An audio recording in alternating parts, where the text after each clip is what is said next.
Praise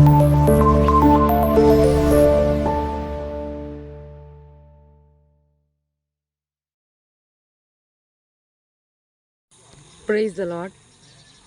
आज हम कुछ बातों को देखेंगे मेरे प्रियो कि प्रार्थना में यदि आपके लाइफ में रुकावट हो रहा है तो किन कारणों से आपके लाइफ में रुकावट हो रहा है। हालेलुया।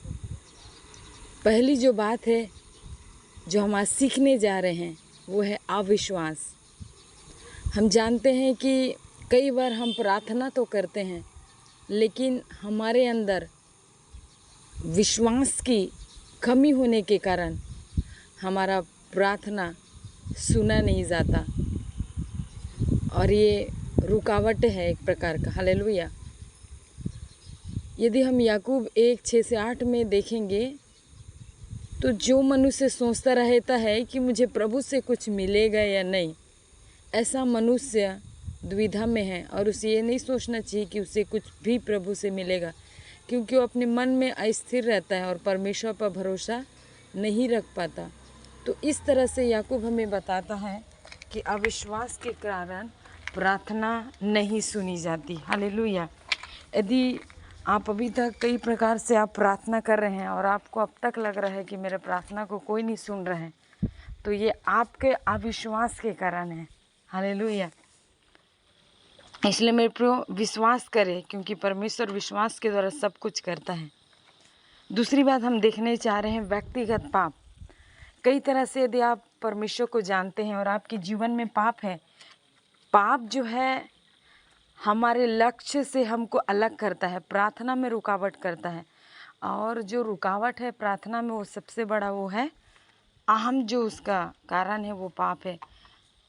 आप लोग जानते होंगे जो पाप करते हैं फिर उससे छुपा कर रखता है, इस तरह के छुपे हुए पाप एक विश्वासी के जीवन को अंदर से खोखला कर देता है। हालेलुया। तो व्यक्तिगत पाप के वजह से परमेश्वर प्रार्थना नहीं सुनता। हालेलुया। तीसरी बात देखेंगे मेरे प्रियो, प्रार्थना में गलत उद्देश्य है। यदि आप प्रार्थना तो कर रहे हैं लेकिन आपके मांगने में आपका उद्देश्य ठीक नहीं है, गलत है। याकूब 4:1-3 में हम परमेश्वर का वचन कहता है बहुत से लोग प्रार्थना करते हैं परंतु उन्हें कुछ भी प्राप्त नहीं होता। इसका कारण ये है कि वो प्रार्थना में उन वस्तु को मानते हैं जिससे वो अपनी लालसा को पूरी कर सके। शरीर की लालसा, आँखों की लालसा, ऐसे बात जो परमेश्वर के राज्य के लिए नहीं है, ऐसी प्रार्थना को परमेश्वर नहीं सुनता और ये प्रार्थना में एक प्रकार की रुकावटी का कारण है। हालेलुया। और गलत प्रार्थना परमेश्वर कभी नहीं सुनता, इसलिए हमारा प्रार्थना करने का तरीका अच्छा होना चाहिए। हालेलुया।